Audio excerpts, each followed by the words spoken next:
Libertad Democrática.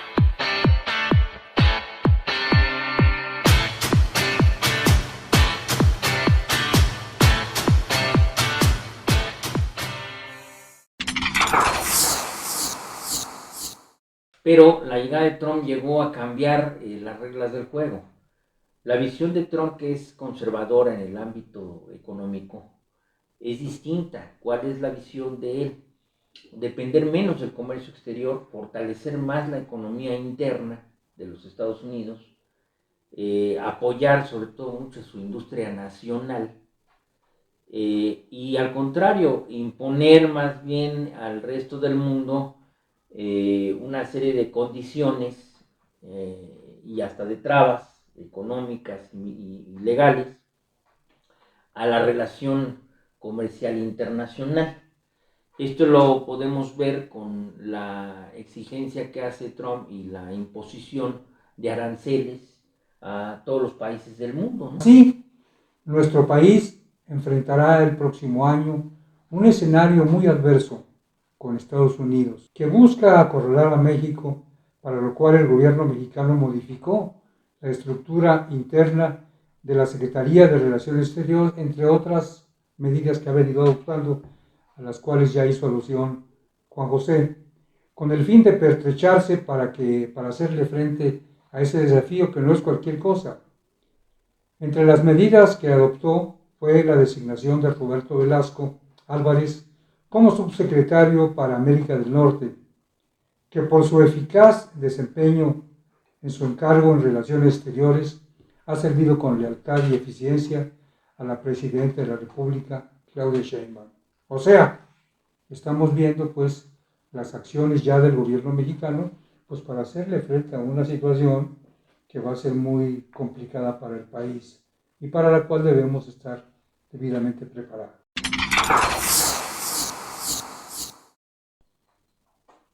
Pues nos encontramos una vez más en otro episodio de Libertad Democrática, sus amigos Cuauhtémoc Velasco y Juan José Cano.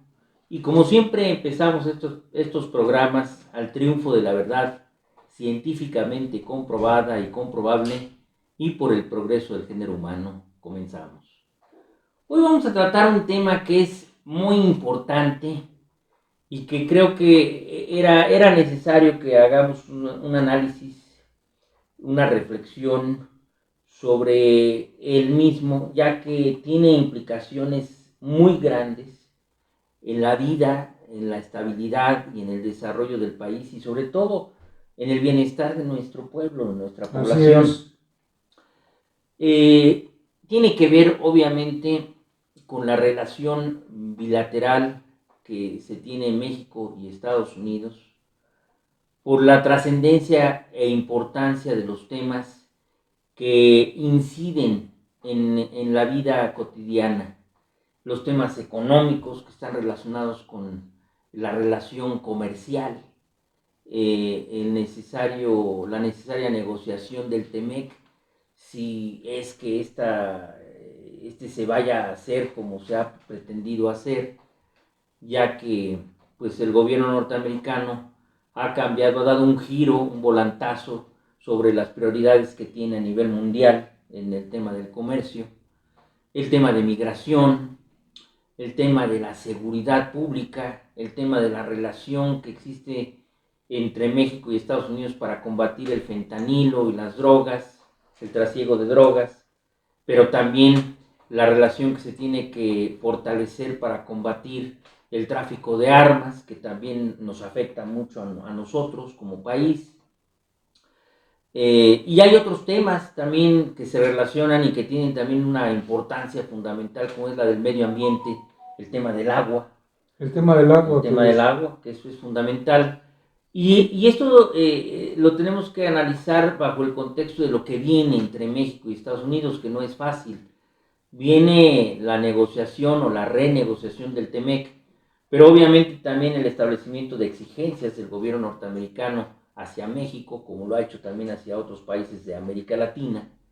Y además, lo que está pasando también en nuestra relación con Canadá, porque pues Canadá es un factor importantísimo para el TEMEC, para que realmente se continúe con este gran mercado entre América del Norte. Y analizado esto junto con la coyuntura de gobierno, de cuáles han sido las reacciones que el gobierno está tomando y las acciones que está decidiendo para instrumentarse, para fortalecerse con miras a este nuevo paso de negociación y a este nuevo paso de desarrollo bilateral, sobre todo con los Estados Unidos de Norteamérica. Se han estado tomando acciones importantes a nivel del gobierno, a nivel de nombramientos que se están dando en la Secretaría de Relaciones Exteriores, a nivel de decisiones que se están tomando desde la Secretaría de Economía y a nivel de decisiones también internas que México está tomando en ámbito económico, en ámbito de migración y en el ámbito de seguridad pública principalmente. Pero como hemos comentado, también están los temas ambientales o del agua, por ejemplo. Entonces, señalado esto, vamos a analizar y a reflexionar sobre cuáles son las acciones que en Estados Unidos se están tomando con miras hacia negociaciones para fortalecer la relación y cuáles son las determinaciones que los Estados Unidos están haciendo que de alguna manera inciden y afectan la gobernabilidad en nuestro país. Y para ello pues cedo la palabra a Cuauhtémoc para que haga una introducción, un análisis de los elementos más importantes.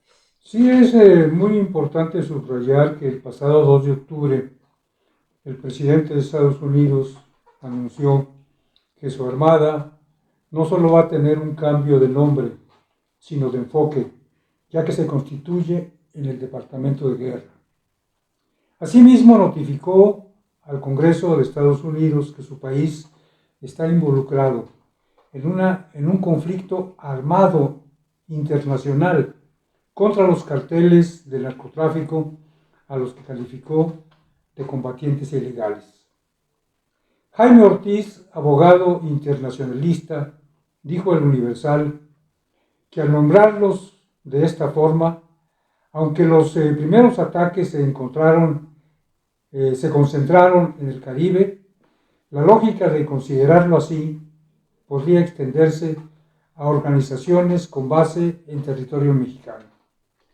Ortiz añadió que lo que en apariencia comenzó como una serie de operaciones militares descritas en el Caribe como embarcaciones vinculadas al narcotráfico, se ha transformado en un reajuste legal e institucional que redefine la relación del gobierno estadounidense con los carteles, lo que según León Krause abre la puerta a ataques como los que se han visto en algunas aguas internacionales y por supuesto la posibilidad de incursiones en territorio mexicano.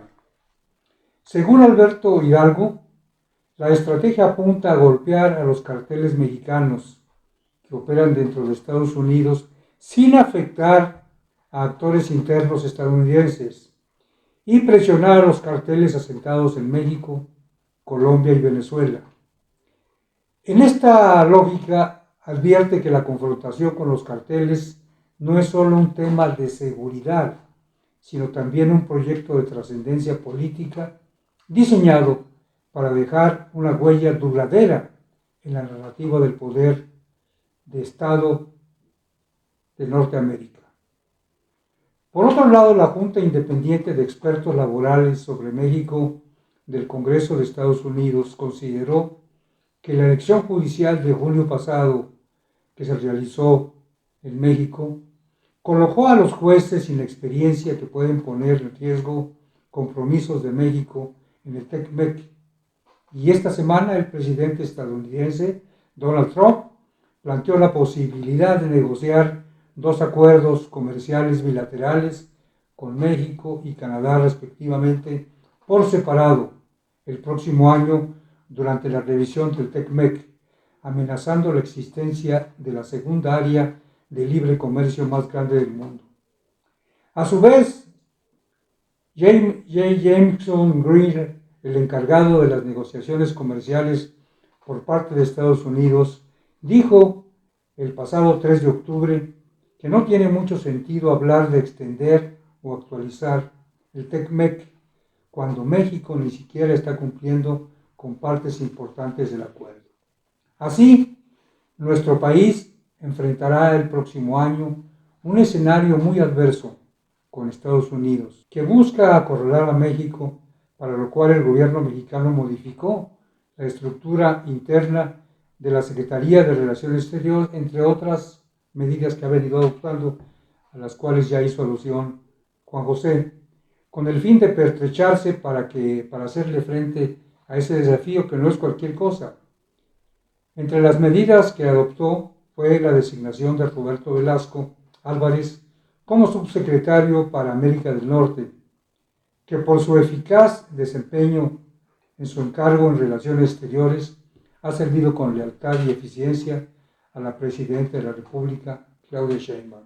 O sea, estamos viendo pues las acciones ya del gobierno mexicano pues para hacerle frente a una situación que va a ser muy complicada para el país y para la cual debemos estar debidamente preparados. Así es. Sí, es importante señalar que son varios los ejes que la relación entre México y Estados Unidos tienen para los próximos meses y años. Tenemos que no perder de vista que en Estados Unidos viene también una elección intermedia, en donde el Congreso también se está disputando allá. Y es importante destacarlo porque el presidente Donald Trump es un hombre que viene de las filas republicanas, del Partido Republicano. Y la disputa en Estados Unidos siempre es muy fuerte entre el Partido Republicano y el Partido Demócrata. Ya lo hemos comentado en otros programas. Las diferencias en Estados Unidos sobre los partidos es un matiz de algunos temas en donde se destaca un poco más de derecha el Partido Republicano y un poco más de centro el Partido Demócrata. Es decir, algunos temas progresistas, como son la inclusión, por ejemplo, el tema de la equidad de género, son más vistos por el Partido Demócrata que por el Partido Republicano, que es un poco más conservador. Entonces, en ese sentido, las reglas de juego que se están destacando ahorita en el gobierno norteamericano, pues son reglas de partidos de mayor conservadurismo y de una ultraderecha más afianzada que ha ido creciendo y ha ido ganando adeptos en los Estados Unidos de Norteamérica. Entre ellos pues, el famoso tema del supremacismo blanco, en fin, una serie de cuestiones que tienen que ver con la visión que el Partido Republicano ha enraizado siempre y que además tienen que ver con lo que Donald Trump ha manifestado en su relación no solo con México, sino con el resto del mundo.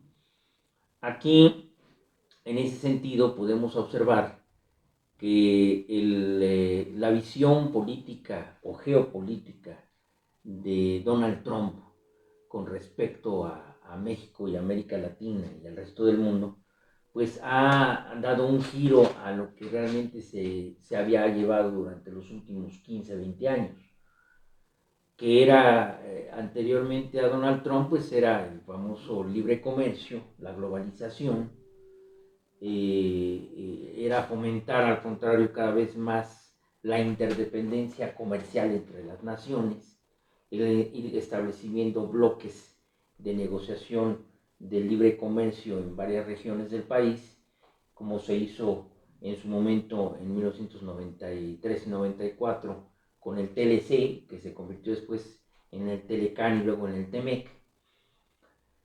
Y habían otras visiones en donde también priorizaba a Estados Unidos crear otros bloques comerciales con Europa y con Asia. Pero la llegada de Trump llegó a cambiar las reglas del juego.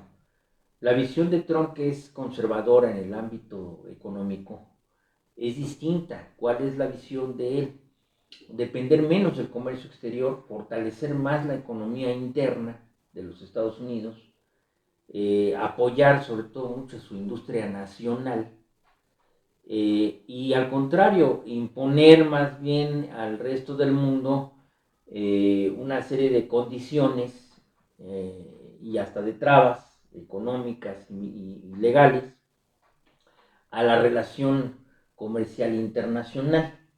Esto lo podemos ver con la exigencia que hace Trump y la imposición de aranceles a todos los países del mundo, ¿no? En el caso de China, que es su competidor más peligroso, pues le está estableciendo aranceles de entre el 50 y hasta el 100% en Sí, recientemente mercancías, así lo ¿no? anunció. Que pues hacen entonces inviable un intercambio comercial, pues obviamente con los Estados Unidos. Si el productor chino tiene que, para poder vender en Estados Unidos, pagar el 100% del valor de la mercancía, pues eso hace que el producto se encarezca 200 o más por ciento y pues el consumidor final es el afectado. Entonces se prioriza entonces el hecho de que mejor se produzca ese producto en el país y que tenga un costo menor. Entonces todo esto está haciendo un giro, un gran cambio y también se lo está imponiendo a México. En el caso de México se han establecido aranceles, impuestos a la producción que se venda de México hacia Estados Unidos, por ejemplo en el tema automotriz, que es uno de los sectores más importantes del intercambio comercial entre México, Estados Unidos y Canadá. En el caso del sector automotriz, pues la imposición del 25% del arancel en aquellas partes que sean producción 100% mexicana, se baja, se disminuye un poco el arancel, pero en aquellas en donde haya inversión china, japonesa o de otros países, pues se impone el 25% del impuesto. Y esto hace que se encarezca el producto y que también ya no sea tan atractivo para los inversionistas el venir y poner aquí industrias para vender a Estados Unidos, como en el caso del sector automotriz. ¿Qué ha pasado? ¿Cuál ha sido la respuesta de esta situación, de este gran desafío? Pues simple y sencillamente el despido y la reestructuración de muchas empresas automotrices, como se anunció apenas hace poco con la Volkswagen, como se había anunciado también hace poco con otra empresa, no recuerdo cuál, pero que de Morelos salió, que fue Nissan, que su planta principal y la primera que se había construido en México y también la primera que habían construido fuera de Japón, la construyeron en Morelos y ya la cerraron, ¿no? Cuando tenía más de 70 años, o la van a cerrar, anunciaron ya su cierre. Entonces, esta situación hace que México tenga que responder de una manera distinta porque realmente hay un giro, hay un cambio de visión en el tema económico, ahorita para hablar primero del económico, en relación con el mundo y con México. Mientras los anteriores gobiernos proponían que hubiera cada vez más integración comercial, más intercambio comercial y menos barreras arancelarias, es decir, menos impuestos a la exportación e importación, bueno, pues con Trump el giro fue como el péndulo de la historia, ¿no? De un lado para el otro, de 180 grados, y ese giro lo que nos ha llevado es a que, por el contrario, se imponen impuestos a la exportación, impuestos a la venta, a la importación, a la compra de los productos, porque pues es la única manera en que en esta nueva visión entiende que es para proteger las industrias de cada nación, en el caso de Estados Unidos, su industria interna, y en ese sentido, en esa visión, proteger también los empleos de los trabajadores estadounidenses en empresas norteamericanas, que es lo que alegaba Donald Trump concretamente, que pues con motivo de las regiones comerciales de libre comercio, las regiones de libre comercio en el mundo, incluyendo la de América del Norte, eso estaba provocando que las industrias norteamericanas se pusieran plantas y fábricas en México o en otros países en donde la mano de obra es más barata, para que desde ahí se produzca y luego después desde ahí ellos le vendan a Estados Unidos el producto sin ninguna barrera arancelaria, es decir, sin ningún impuesto. Y lo que alega Donald Trump es que eso provoca al interior de Estados Unidos una crisis porque hay menos empleo, las empresas empiezan a salirse del territorio norteamericano, entonces eso hace que haya menos desarrollo de producción al interior de Estados Unidos y por lo tanto menos empleo para el pueblo norteamericano y señala, o eso es lo que es la visión que él tiene, que en eso los que se fortalecen pues son los países a donde llegan esas inversiones. Y con esta nueva visión lo que pretende es cerrar el paso a que las empresas se vayan y más bien obligarlas a regresar al territorio norteamericano. Le dice, por ejemplo, a la Ford o a la Chevrolet, ¿sabes qué? Pues si tú vendes allá, produces en México, pues yo te voy a cobrar el 25, el 50% de impuestos. Una cosa muy importante es que lo que Estados Unidos está haciendo, lo que el presidente norteamericano está haciendo, es aprovechar su poder, ¿no? Y imponer condiciones que sean desventajosas para el resto del mundo. Así es. Y nosotros, bueno, pues tenemos que ser muy conscientes de una situación que nos coloca en una situación difícil y que no va a ser fácil hacerle frente. Entonces, pues es muy importante que el gobierno mexicano desde ahora esté tomando medidas, ¿no? Para hacerle frente a este desafío. Así es, porque como les comento, por ejemplo, le dice a Chevrolet, ¿sabes qué? Si tú sigues en México, produces allá, te cobro para vender acá 25-50% de impuesto. Pues eso hace que se encarezca el producto y entonces ya no sea tan atractivo en los Estados Unidos, ya no se compre tan fácilmente. Pero les dice, pero si tú regresas la fábrica acá, pues ya no te cobro impuestos, produces aquí y aquí vendes. Entonces, a ellos no les conviene porque la mano de obra de todas maneras es más cara en Estados Unidos. Pero la exigencia política y la exigencia económica en esos términos, pues los obliga a tener que aceptar esas condiciones. Cuando menos a corto plazo. Cuando menos a corto plazo. Porque también hay que ser muy claros y conscientes de que esta política pues no tiene un éxito garantizado. No, por supuesto. Y si uno revisa el avance de la economía norteamericana con toda la política de libre comercio, pues fue un avance significativo. Sí, Digo, ellos se han beneficiado del libre comercio, pero la visión de Trump es distinta, ¿no? Él siente que más bien ha habido más perjuicio que avance. Es un cambio de visión simplemente, ¿no? Mientras que la visión en el tema del libre comercio es la integración y el intercambio, el flujo de mercancías de manera abierta y libre, sin pago de impuestos, y en donde se especializa cada país de cierto sector de producción. Por ejemplo, México elabora los carros, o Estados Unidos a lo mejor algunas autopartes o chips, ¿no? O sea, Estados Unidos en lo electrónico, México en lo mecánico, en fin. O sea, se diversifica la industria y se especializa por nación y por región. En el tema del conservadurismo, o sea, en el tema de la visión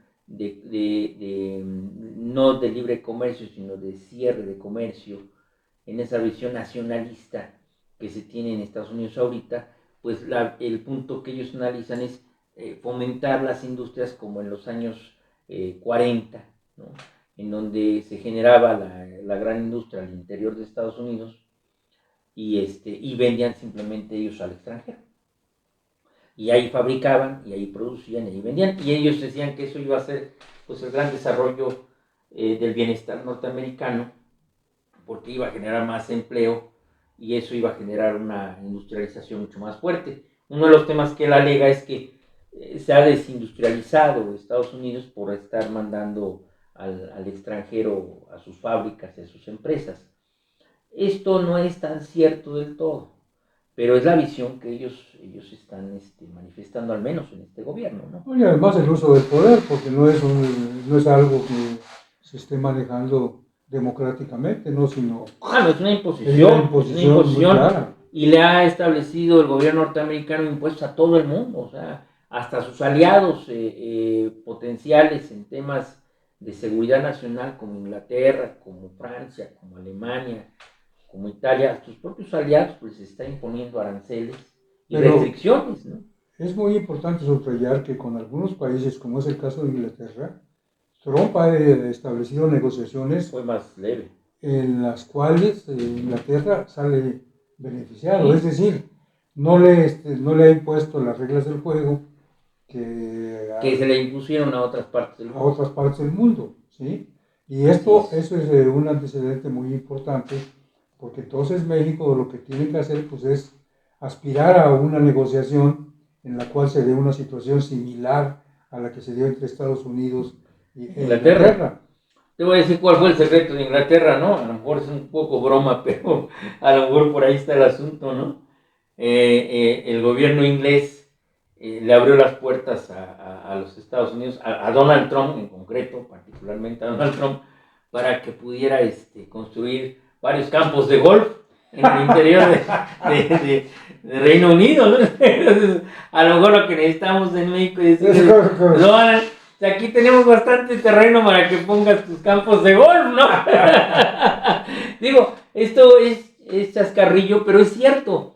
O sea, la familia Trump acaba de inaugurar varios campos de golf en Inglaterra. Entonces, pues digo, no sé si eso también tenga que ver o juegue un poco en el ánimo del presidente Pero Trump, Donald ¿no? Trump pues, se ha fijado en otras cosas de México, por ejemplo, en las tierras raras, ¿no? Ah, sí, por Que supuesto. México tiene Por una reserva supuesto. muy Muy considerable. considerable, porque son importantísimas para la industria armamentista, Así por los es. minerales y las cosas que se tienen para la industria. Entonces, son temas que México tiene mucho para negociar. Y creo que México en ese sentido está en buenas manos, porque el ex canciller, debe ser canciller, pero ya no es canciller, el secretario de Economía, el licenciado Marcelo Ebrard, pues está haciendo su trabajo.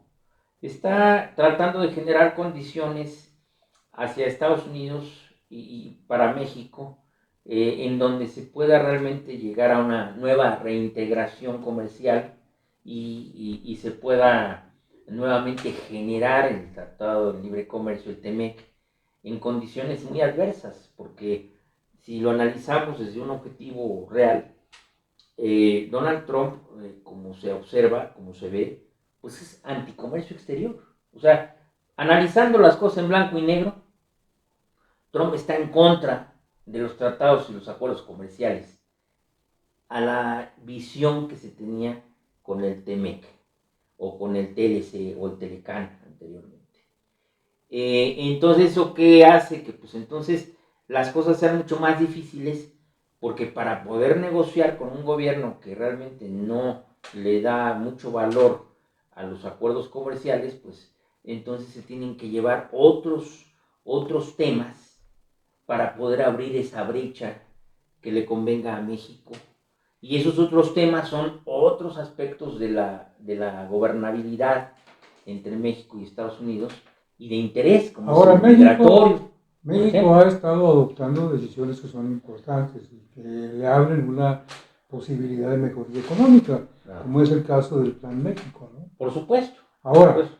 el problema es que estas acciones tienen que ser acompañadas de otros ingredientes y otros elementos que realmente permitan a México generar condiciones para poder captar recursos, para poder captar inversión y para poder estimular la economía mexicana en condiciones que sean las mejores. Eso es indudable.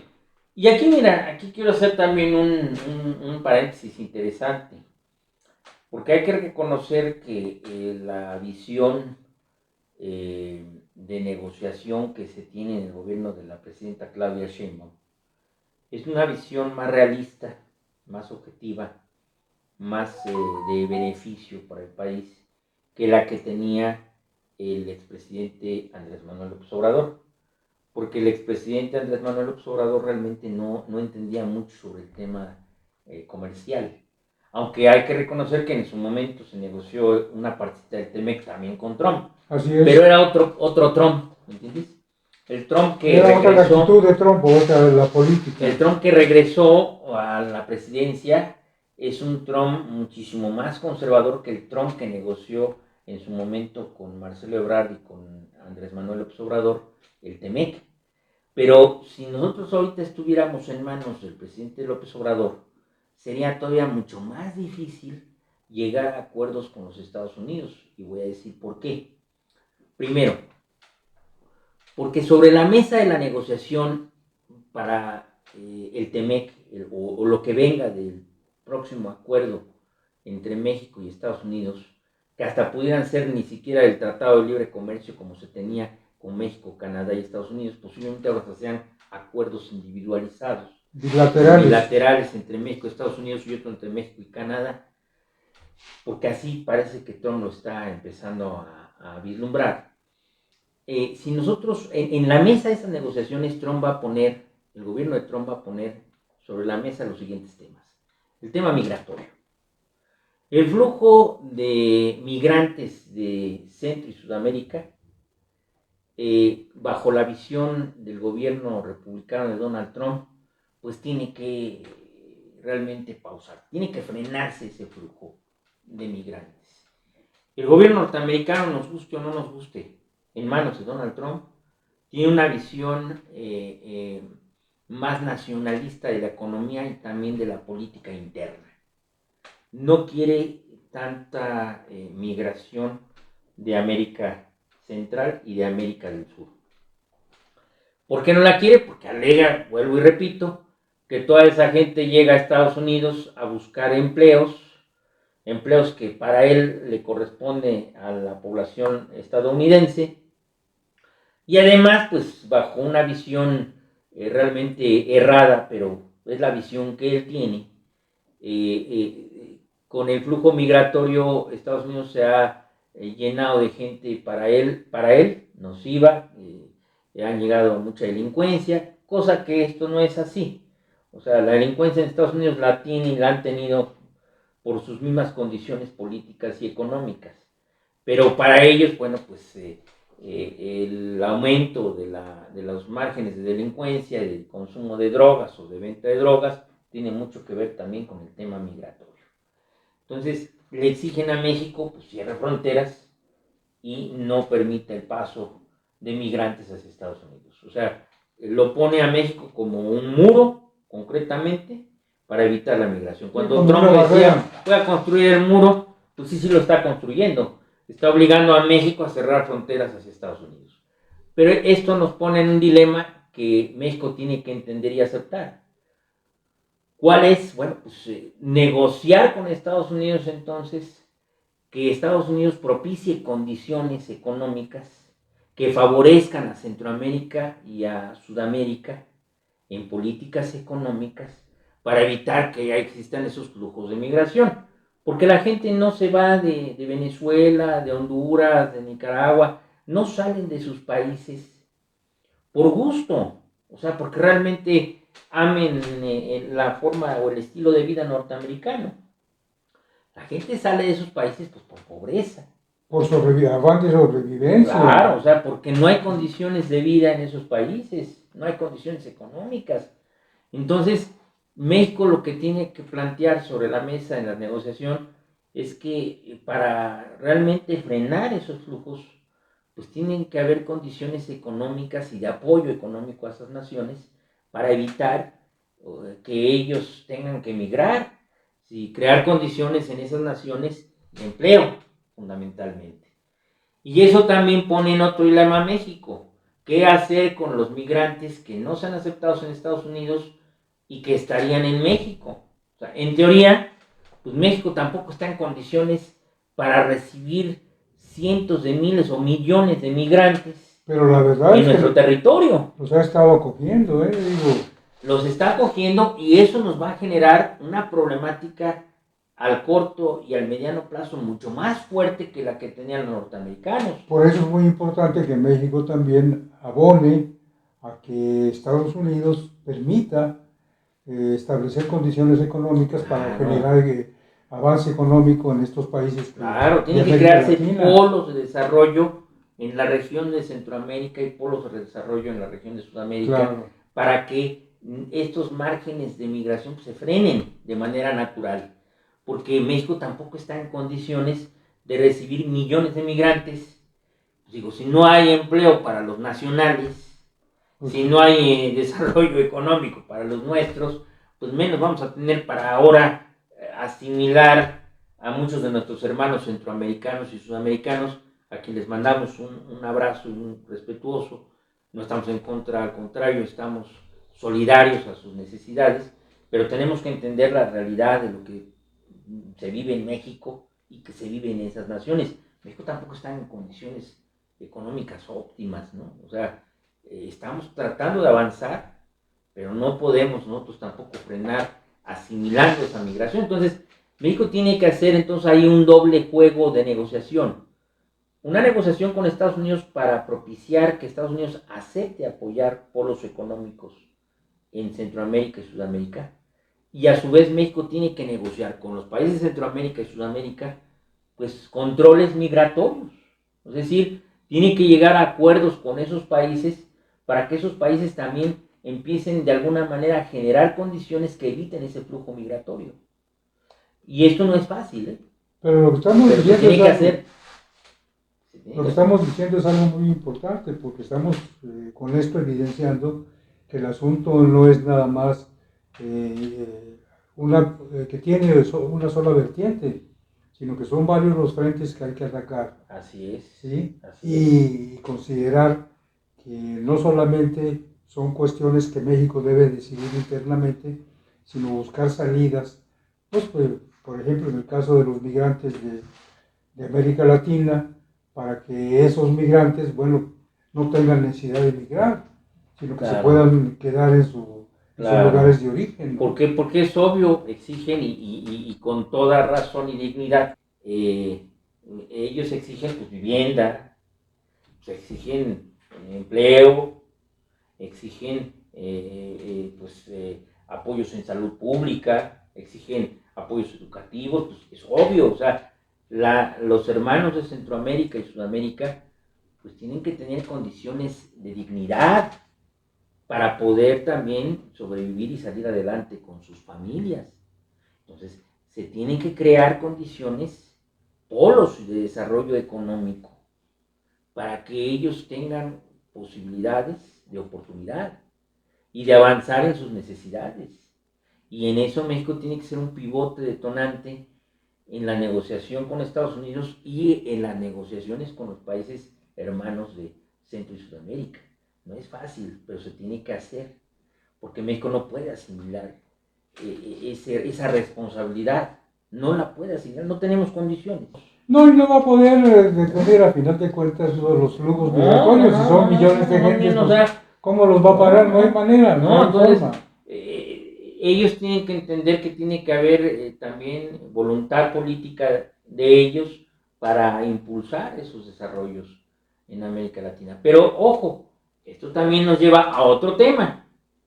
También ellos en la mesa de negociación va a decir, bueno, para que yo apoye o impulse esos polos económicos, exijo que todos los gobiernos de América Latina y de Centroamérica sean gobiernos democráticos.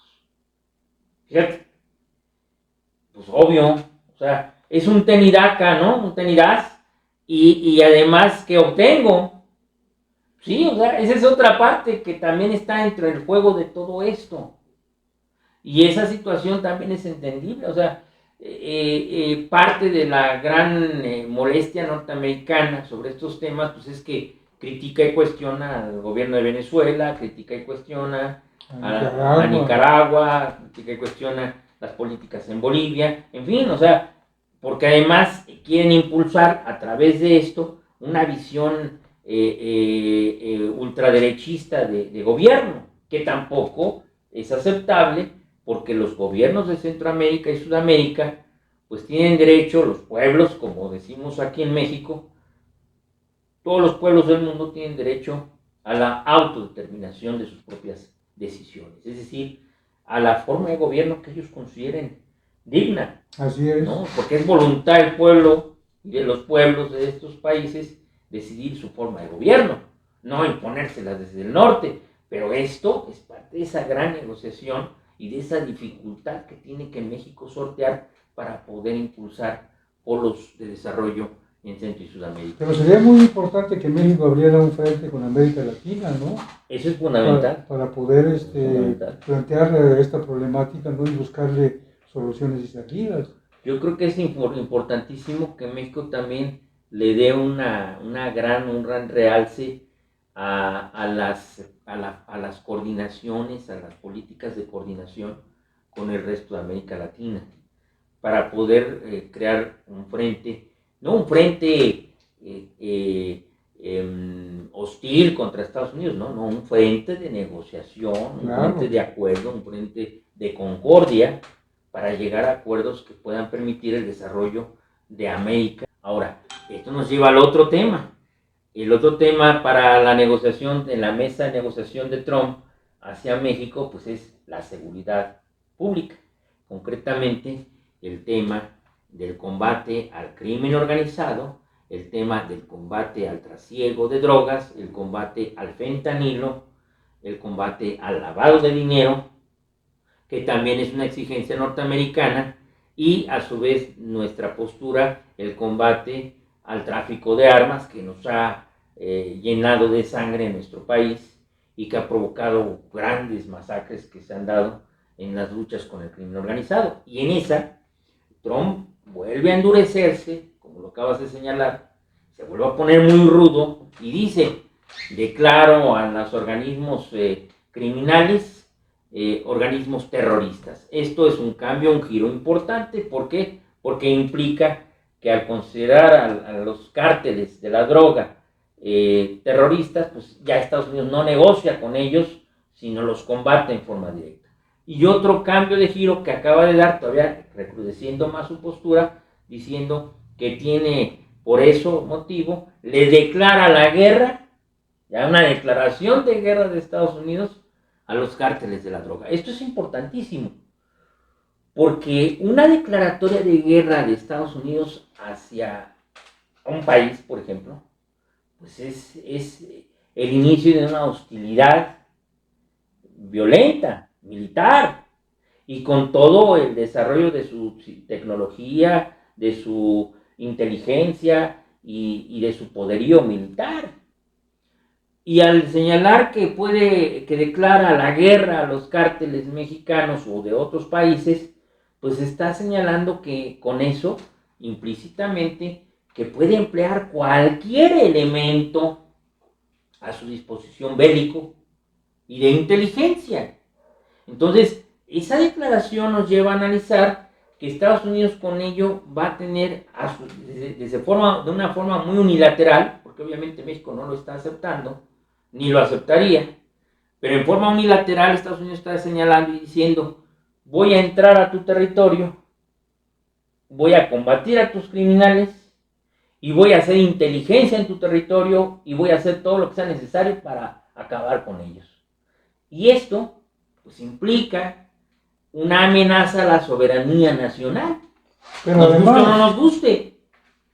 Pero además no es una solución de fondo, no es una solución que permita que en el mediano plazo o en el largo plazo el problema se resuelva. No. Es decir, es una visión unilateral la que Así está es. manejando Estados Unidos. Así es. Y como lo estamos señalando, pues se requiere ampliar la visión y el abanico de acciones que se desarrollen. Por supuesto. Y no en forma unilateral y como una imposición, sino que se requiere análisis, diálogo y buscar los mecanismos y las alternativas que sean las adecuadas para resolver una problemática que es compleja y que no admite una solución simplemente de poder. Claro, claro. Entonces, ahora, esto es muy importante lo que dices y se destaca por lo siguiente. Porque, bueno, en esas condiciones, pues México ahora tiene que negociar el Tratado de Libre Comercio y la relación bilateral, planteándole a Estados Unidos pues nuestra visión soberana, ¿no? De no injerencia extranjera, pero a la vez tenemos que abrir un abanico de posibilidades de acuerdos con los Estados Unidos de colaboración en este tema. Por eso decía yo hace un rato que si estuviéramos con el presidente López Obrador no sería tan fácil esto, porque hay que reconocer que la postura de la presidenta Claudia Sheinbaum en estos temas permite el sentarse a negociar con Estados Unidos. ¿Por qué? Porque mientras la política con el presidente López Obrador era de abrazos, no balazos, y por lo tanto no reacción contra el crimen organizado, que fue creciendo y agarrando más fuerza. Con la presidenta Claudia Sheinbaum ya hubo un cambio, una visión distinta, y en esa visión pues ya hay una reacción del Estado frente al crimen organizado. La reacción ha sido clara y directa. México entregó sin problemas más de 20 y tantos capos, 26 creo fueron, y creo que acaban de mandar otra ronda a Estados Unidos pues, para que allá los juzguen. Entre ellos pues, estaba Rafael Carpintero, La Tuta y gente muy importantes, ¿no? De las mafias mexicanas.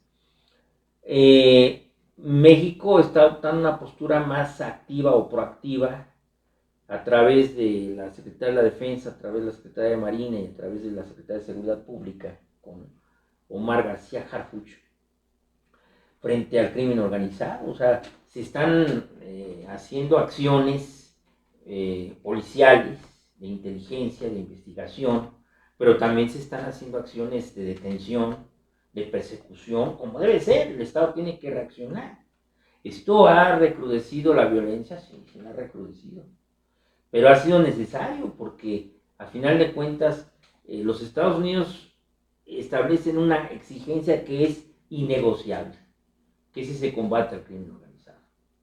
Y ahora viene la siguiente etapa, el combate al lavado de dinero, el combate al huachicol, que también es un sector de la mafia, en donde también está coludido, por desgracia, un fuerte sector del propio Estado mexicano, pues en donde también eso lo han puesto sobre la mesa el gobierno norteamericano como parte de su necesaria visión geopolítica y como parte de sus requerimientos de seguridad interna y económica. Entonces, ¿con esto qué quiero decir? Pues México en esas negociaciones con Estados Unidos también tiene que seguir poniendo de su parte, más flexible, la coordinación de investigación, de inteligencia, de intercambio de investigación, de intercambio de información, de intercambio de inteligencia con los Estados Unidos de Norteamérica para poder reaccionar contra estas mafias. Es decir, se tiene que renegociar concretamente un acuerdo de colaboración sin ceder soberanía, porque es importantísimo, sin ceder soberanía. Se tiene que llegar a un nuevo acuerdo de colaboración con las agencias policíacas de Estados Unidos, con la DEA, con el FBI, con la CIA, para poder combatir el crimen organizado de manera más eficiente y para tener una respuesta más concreta sobre este problema. Y esa parte también tiene que estar metida en las negociaciones. Recordemos que, por ejemplo, el presidente López Obrador, el gobierno del presidente López Obrador, en su momento cerró totalmente la posibilidad de la participación de la DEA en México, por ejemplo. Los criticó duramente y le cerró la puerta.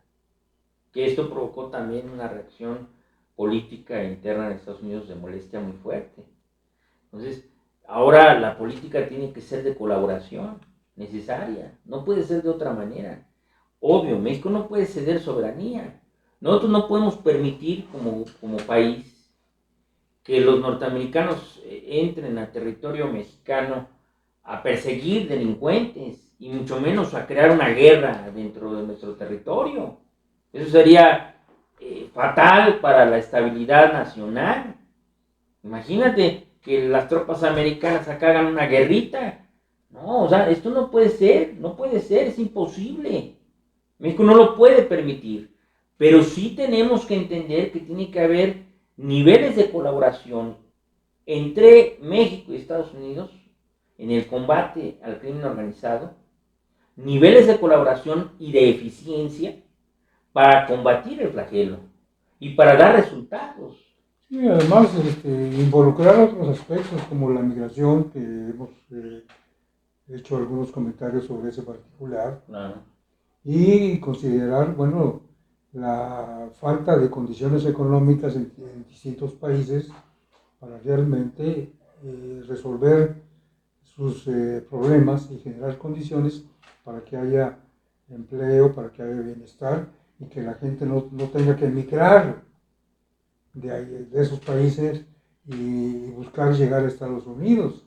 Es importante que en eso pues también haya un nuevo giro de planteamiento al tema de la inversión, que México tenga nuevas posibilidades de atraer inversión privada, nacional e internacional, pues, para crear también condiciones de estabilidad económica en el territorio nuestro y que también pues eso sea como se ha planteado, pues algo que contenga, ¿no? Una forma de contención de fenómenos que provocan la criminalidad, ¿no? O sea, porque la pobreza desgraciadamente trae marginación y eso trae vulnerabilidad a que el crimen organizado crezca. Entonces, al contrario, se tienen que crear condiciones para que la sociedad y el pueblo mexicano tengan condiciones de estabilidad, así como en Centroamérica y Sudamérica. Este aspecto de las negociaciones en el tema de seguridad y de crimen organizado es muy importante, porque lo más importante de esto, a mi juicio, es que hayan acciones y resultados reales, no simulados. No simulados. O sea, México ya no puede entrar en la simulación de tener a capos secundarios o terciarios, ¿no? Y decir, sí, estamos combatiendo algunos cargamentos de droga, ¿no? Algún tema del huachicol ligero, no. Para que México pueda tener condiciones de desarrollo interno, de crecimiento, de bienestar y además condiciones de negociación con Estados Unidos, los resultados tienen que ser reales. ¿A qué me refiero? Que pues, tienen que caer cabezas reales, tienen que darse golpes reales a las estructuras del crimen organizado, tienen que sobre todo hacerse inteligencia y combatir la parte más medular de todo esto, que es la parte financiera.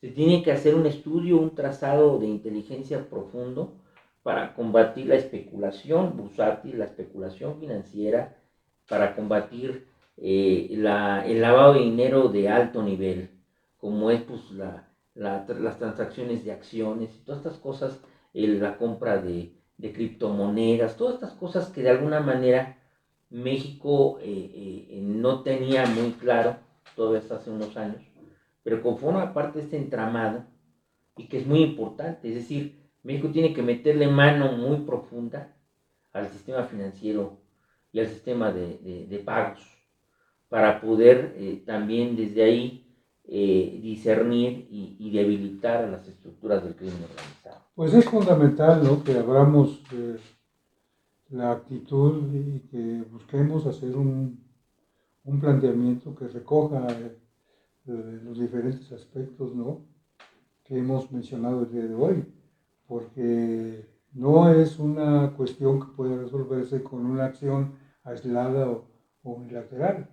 Es una problemática, la verdad, digo, el recuento que hemos hecho, pues pone en evidencia que es muy complejo, ¿no? Muy complejo y que está sobre la mesa, ¿eh? Y luego viene otro, el tema del medio ambiente y el agua. México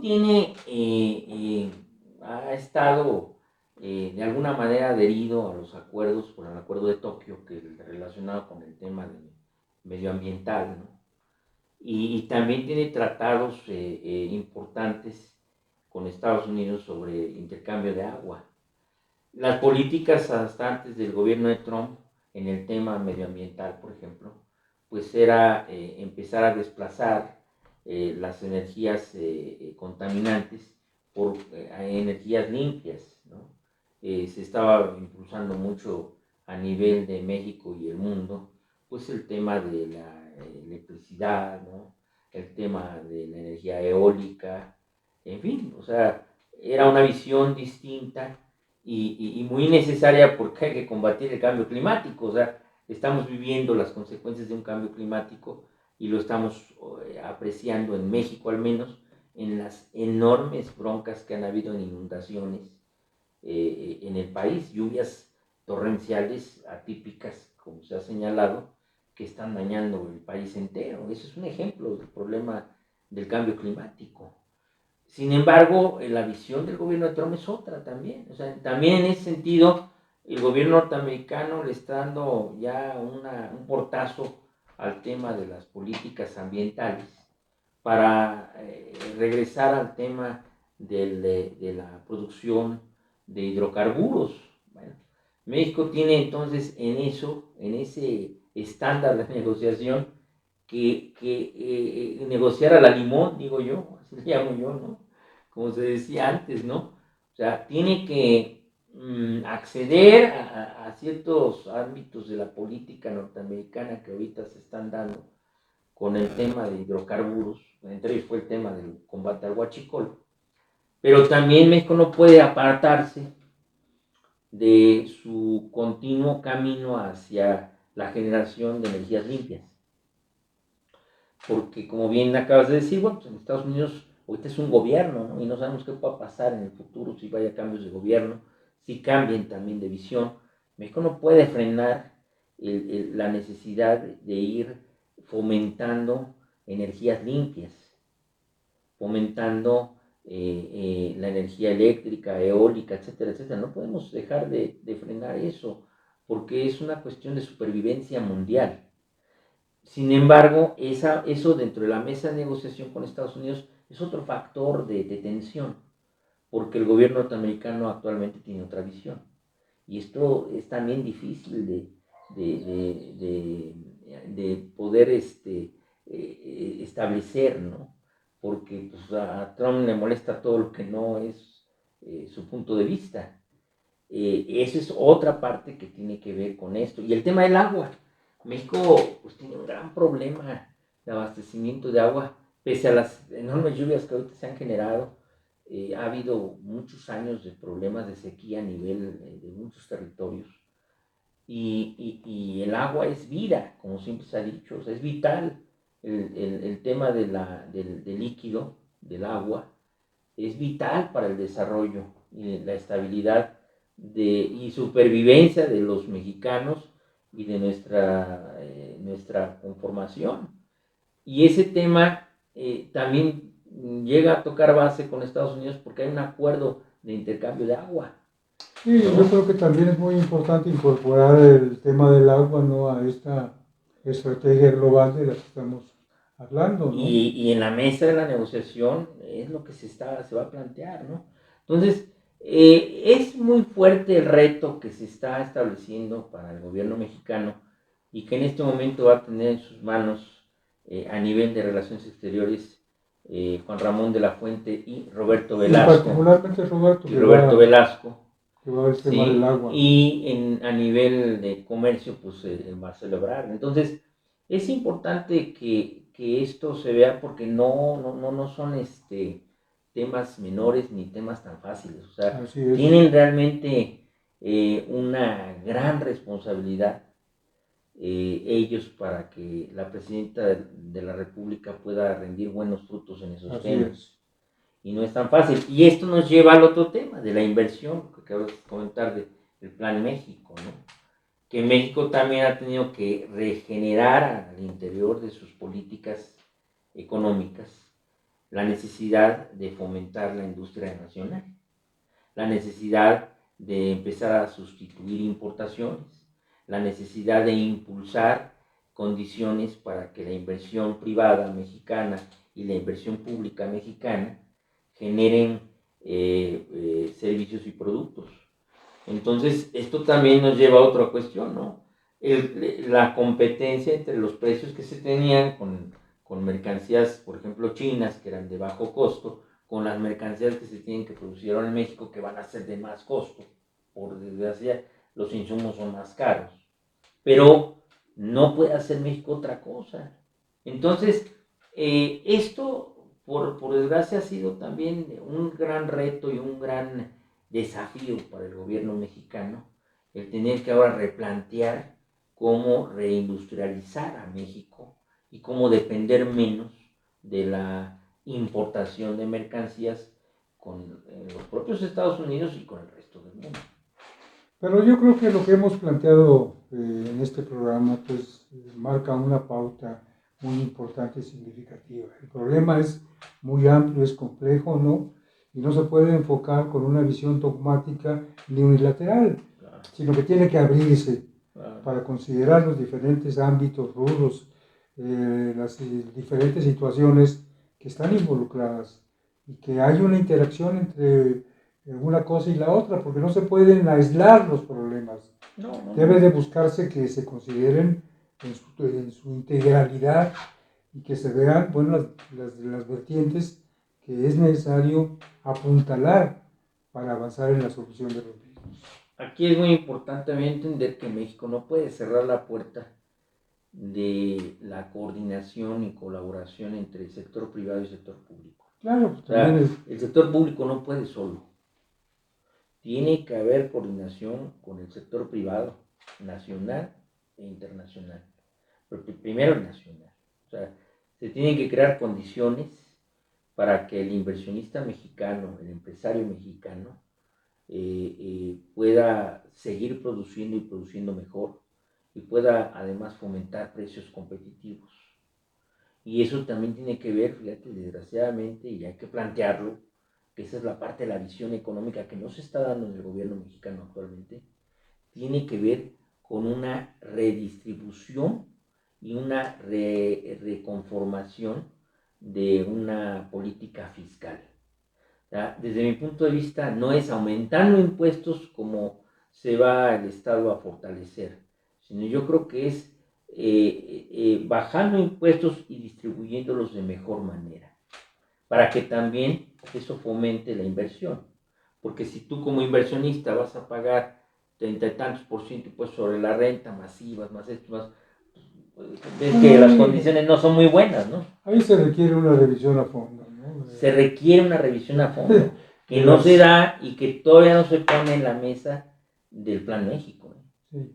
Y Pero yo creo que eso merecería un programa.